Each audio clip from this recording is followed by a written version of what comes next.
Hello everyone, welcome back to my channel ফরাসটাঙ্গার ফরিন। অনেক দিন আগেই বলে রেখেছিলাম যে কেক বানানোর ভিডিওটা পোস্ট করব, কিন্তু এডিটিংটা কোনোভাবেই কমপ্লিট করে উঠতে পারছিলাম না। তো ফাইনালি আজকে এডিটিংটা কমপ্লিট করেছি আর পোস্ট করছি। এই কেক বানানোটা আমি শিখেছিলাম লকডাউনের সময়, আমার বোনই আমাকে শিখিয়েছিল। আর আমি মাইক্রোওভেনে বানাই না, বিকজ আমাদের বাড়িতে মাইক্রোওভেন নেই, তো আমি কুকারেতেই বানাই। তো আজকে চেষ্টা করবো প্রসেসটা বোঝাবার জন্য যে কুকারে কীভাবে কেকটা বানানো যায়। চকলেট কেক বানাচ্ছি বলে চকলেট পাউডার নিয়েছিলাম, এছাড়া বেকিং পাউডার বেকিং সোডা নিয়েছিলাম। আমি দুটো সেম সাইজের কাপ নিয়েছিলাম কারণ পরিমাণটা বুঝতে সুবিধা হবে। 1 কাপ চিনি এবং 1 কাপ ময়দা সমান পরিমাণে নিয়েছিলাম। তারপর চিনিটাকে মিক্সার গ্রাইন্ডারে দিয়ে ভালো করে মিক্স করে একদম পাউডার বানিয়ে নিয়েছিলাম। আমি বেসিক্যালি হাফ পাউন্ডের একটা কেক বানাচ্ছি, কিন্তু আমি ইউজ করি দুটো ডিম, তার কারণ হচ্ছে কেকটা বেশ ভালো ফ্লাফি হবে। একটা বড় পাত্রের মধ্যে, যেটার মধ্যে আমি কেক মিক্সিংটা তৈরি করব, সেখানে ডিমগুলোকে ফাটিয়ে নিয়েছিলাম, দুটো ডিমকেই ফাটিয়ে নিয়েছিলাম। তারপর ভালোভাবে ডিমটাকে মিক্স করে নিয়েছিলাম, যাতে কোনো রকম বাবলস না থাকে, সেরকমভাবে চেষ্টা করেছিলাম পুরো ডিমটাকে মিক্স করে নেবার। আমার মনে আছে যেদিন আমি ফার্স্ট কেক বানাচ্ছিলাম, আমার বোন আমাকে বলেছিল, আর যাই করো খুব ভালো করে মিশ্রণটাকে ফ্যাটাতে হবে, মানে ইটস নট লাইক কি জাস্ট মিক্স করে দিলাম আর হয়ে গেল। তো প্রত্যেকটা ইনগ্রিডিয়েন্ট যখনই আমি দিয়েছি বা দিই আমি সবসময়, সেটাকে আমি চেষ্টা করি খুব ভালোভাবে ফেটিয়ে নিতে। তো ডিমের মিশ্রণটা খুব ভালোভাবে ফেটানো হয়ে গেছে। এরপর আমি এর মধ্যে যে ডাস্ট করে রেখেছিলাম চিনিটা, সেই চিনিটা দিয়ে দেবো। আমি না প্রথমেই চিনি আর ডিমটাকে ফেটিয়ে একদম মিক্স করে নিই। আমি অনেককে দেখেছি বা অনেকের ক্ষেত্রে জানি যে অনেকে আছে পুরো জিনিসটাকে একসাথে দিয়ে তারপর মিক্স করে, সেটাও হয়তো খেতে ভালো হয়, কিন্তু আমি স্টেপ বাই স্টেপ করাটাই পছন্দ করি। তো ডিম আর চিনিটাকে খুব ভালোভাবে মিক্স করে নিচ্ছিলাম, যাতে কোনো রকমভাবেই ডিমের মধ্যেই চিনির বলস না তৈরি হয়। তো কিছু কিছু তৈরি হয়ে যাচ্ছিল, কিন্তু আমি খুব ভালোভাবে মিক্স করে নিয়েছিলাম এবং শেষের দিকে কিন্তু একদমই ছিল না। এরপরে মিক্সিংটার মধ্যে আমি ময়দা দিয়ে দিয়েছিলাম, যে 1 কাপ ময়দা রেখেছিলাম, এবং সেটাকেও খুব ভালোভাবে মিশিয়ে নিয়েছিলাম। প্রথমে একটু অসুবিধা হতে পারে, কিন্তু বারবার এটাকে ঘোরাতে থাকলে কিন্তু এটা খুব ভালোভাবে মিক্স হয়ে যায়। লকডাউনের সময় কোনো কিছু যদি ভালোভাবে শিখে থাকি, সেটা হচ্ছে কেক বানানো। কারণ আমি প্রচুর কেক বানিয়েছিলাম সেই সময়, vanilla cake, chocolate cake, cheese cake, mango cake. আর আমার হাতের কেক খেতে আমার বাবাও খুব ভালোবাসতো, আর মা তো প্রচণ্ড ভালোবাসে, মাঝে মাঝেই বলে কেক বানা।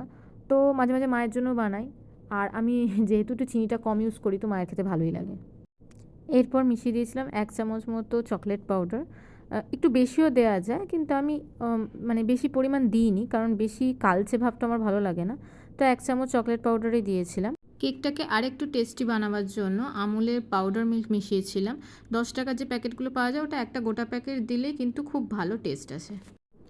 এরপর এই মিক্সিংটার মধ্যে লিকুইড দুধ মিশিয়েছিলাম, ওই 1.5 চামচ মতো মেশালেই যথেষ্ট। পাউডার মিল্ক আর লিকুইড মিল্ক ভালোভাবে মিশিয়ে দিয়েছিলাম বেকিং পাউডার। বেকিং পাউডার ওই 1/2 চামচের একটু কম দিয়েছিলাম। আমি বেকিং পাউডারের সাথে বেকিং সোডাও একটু মেশাই, সেটা একদম 1 চিলতে মতো। অনেকে বেকিং পাউডার শুধু দেয়, কিন্তু আমি বেকিং পাউডার আর বেকিং সোডা দুটোই দিই। কিন্তু পরিমাণটা একদমই বুঝে দিতে হবে। বেকিং সোডা একদমই অল্প, জাস্ট 1 চিলতে যেভাবে আমরা তুলে নিই, মানে অল্প দেওয়ার জন্য, সেই রকমই। এরপরে আমি মিশিয়েছিলাম একটু সাদা তেল। সাদা তেলটা আমি 1/2 কাপ আগেই রেখেছিলাম, কিন্তু 1/2 কাপ আমার লাগেনি। অনেকেই এখানে বাটার দেয়, আমি নিজেও অনেকবার কেক বানাবার সময় মেল্টেড বাটার দিয়েছি, বাট আজকে দিয়েছিলাম তেল। সাদা তেলটা দিলেও কিন্তু টেস্ট ভালো আসে। তারপর দিয়েছিলাম প্রচুর কাজু। কাজু খেতে আমি খুব ভালোবাসি, সো কিছুটা দিয়েছিলাম একদম গুঁড়ো করে দিয়ে, আর কিছু ওপর থেকে একদম দিয়েছিলাম, সেটা পরে দেবো। আপাতত কাজুগুলোকে একদম ছোট্ট ছোট্ট করে কুচি করে নিয়েছিলাম এবং তারপর কেকের মধ্যে মিক্স করে দিয়েছিলাম। চকলেট কেকের মধ্যে কিন্তু অন্যান্য ড্রাই ফ্রুটসও দেওয়া যায়। আমার কাছে আপাতত সেদিনকে কাজুই ছিল, তো কাজুই মিক্স করেছিলাম। আমি অনেক সময় কিশমিশ দিই, বা অনেক সময় আখরোট দেওয়া যেতে পারে, সেটা ডিপেন্ড করছে যে যেরকম খেতে ভালোবাসে সে সেরকম ইউজ করতে পারে। এইবার আসছে মেন পার্ট, যে আমি কেকটা কিসে বানাই। আমি কেকটা বেসিক্যালি প্রেশার কুকারে বানাই। তো প্রেশার কুকারে মাথার যে নবটা থাকে সেটা আমি খুলে দিই। এর সাথে আমি যেটা করি, যে প্রেশার কুকারের ভেতরে যে গার্ডার সিস্টেমটা থাকে সেটাকেও খুলে দিই। যদি প্রেশার কুকারে কেক বানাতে হয়, তাহলে কিন্তু ওই নবটা আর ভেতরে গার্ডারটা খুলে দিতে হবে। এবার হচ্ছে কেকটা বানানোর জন্য যে বেসটা আমি প্রেশার কুকারে তৈরি করি, এই যে নুনটা আমি দিচ্ছি, এটা আমার আগেকার, মানে এটা আমি ইউজ করা। যারা নুন ইউজ করবে তারা কিন্তু ইউজ করার পর নুনটাকে আবার রেখে দিতে পারো। অনেকে বালি ইউজ করে, বালি আমি ইউজ করি না, কেন কোনোভাবে যদি কেকটার সাথে মিশে যায় তাহলে কিন্তু সেটা স্বাস্থ্যের পক্ষে ভালো হবে না। তো আমি কি করেছিলাম, আমি অনেক দিন আগেই, মানে এর আগে 2-3 বার কেক বানিয়েছিলাম, তো তখন আমি একটা নুনের প্যাকেট কিনেছিলাম এবং নুনটাকেই আমি বেস বানাই। এবং যখন কেক বানানো হয়ে যায়, ঠান্ডা হয়ে যায়, আমি সেই নুনটাকে তুলে রাখি পরের বারে কেক বানানোর জন্য। এবং এটা আমি প্রায় 4-5 বারেরও বেশি ইউজ করি, তারপর আবার চেঞ্জ করি, তো অসুবিধা হয় না। তো নুনটা দিয়ে পুরো প্রেশার কুকারের ভেতরে বেস বানিয়ে নিলাম। এইরকম একটা স্ট্যান্ড আমার ছিল, যে কোনো স্ট্যান্ড মানে যেটাতে কেকটা আমি বসাতে পারবো সেরকম স্ট্যান্ড ইউজ করা যেতে পারে। আমার কাছে এই স্ট্যান্ডটা ছিল, তো আমি এটা ইউজ করেছিলাম।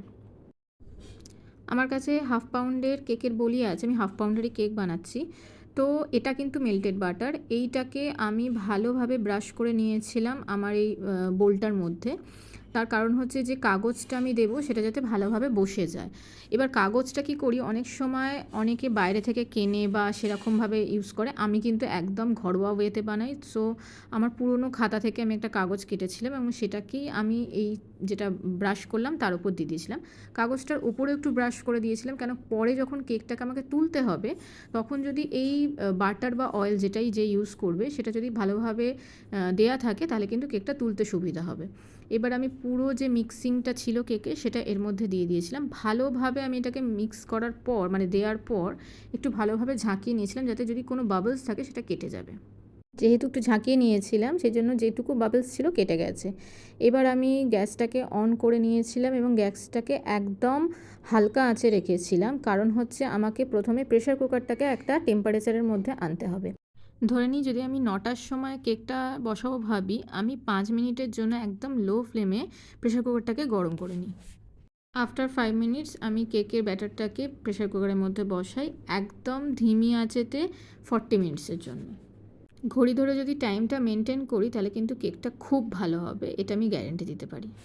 আফটার 15 to 20 মিনিটস আমি একবার খুলেছিলাম ওপর থেকে কাজুগুলো দেবো বলে, তো ওপর থেকে কাজুগুলোকে সাজিয়ে দিয়েছিলাম যাতে পরে যখন কেকটা ফুলবে কাজুটা ওপরে থাকে, এবং এই যে কাজুটা দিচ্ছি এটা কিন্তু আমি একটু বাটারেতে ফ্রাই করে দিয়েছিলাম।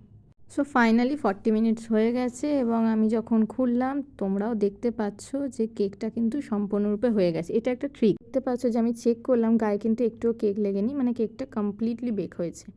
এরপর আমি একটা ছুরি দিয়ে আস্তে আস্তে সাইড দিয়ে কেকটা কেটে নিচ্ছিলাম ইন দ্য সেন্স হচ্ছে যে বাটিটার মধ্যে যে অংশটা লেগে আছে হালকা করে একটুখানি ছাড়িয়ে নিলাম। এবার আর একটা থালা নিয়ে কেকটার উপর দিক দিয়ে এটাকে উল্টে নেবো। উল্টে নেবার পর বাটিটাতে হালকা একটু প্রেসার দিলে আর আলতো করে তুলে নিলে কিন্তু কেকটা বেরিয়ে যাবে। কেকটা বেরিয়ে যাবে তার কারণ হচ্ছে যেহেতু প্রথমে আমি খুব ভালো করে ব্রাশ করেছিলাম বাটারটা, তো যার ফলে কী হবে কেকটা আটকাবে না। তোমরা দেখতে পাচ্ছ যে আমি একবারই যখন তুললাম কেকটা কিন্তু সম্পূর্ণরূপে বেরিয়ে এসছে। এরপর আস্তে করে আমি কাগজটাকে তুলে নেবো। কাগজটাকে তুলে নিলে তোমরা দেখতে পারবে কোথাও কিন্তু কেকটা ভাঙেনি। সেম প্রসেস আমি আবার কেকটাকে উল্টে নেবো, সামনের দিক করে নিলাম। এবার তোমরা দেখতে পাচ্ছ যে কেকটা সম্পূর্ণরূপে সুন্দরভাবে বেরিয়ে এসছে। আমি না কিছুক্ষণ কেকটাকে সেট করার জন্য ফ্রিজের মধ্যে রেখেছিলাম, বেশিক্ষণ নয়, মানে 15 to 20 মিনিটস রেখেছিলাম। ফাইনালি কেকটাকে আমি বের করছি, এবার দেখা যাক কাটতে পারি কি না। কেকটাকে এবার কাটছি, তোমরা দেখতে পাচ্ছ কিন্তু এটা খুব ভালোভাবে কেটে বেরিয়ে এসছে, কোথাও আটকায়নি এবং কেকটা কিন্তু ভীষণ নরম হয়েছে, মানে কোথাও ভেঙে যায়নি, কিচ্ছু হয়নি।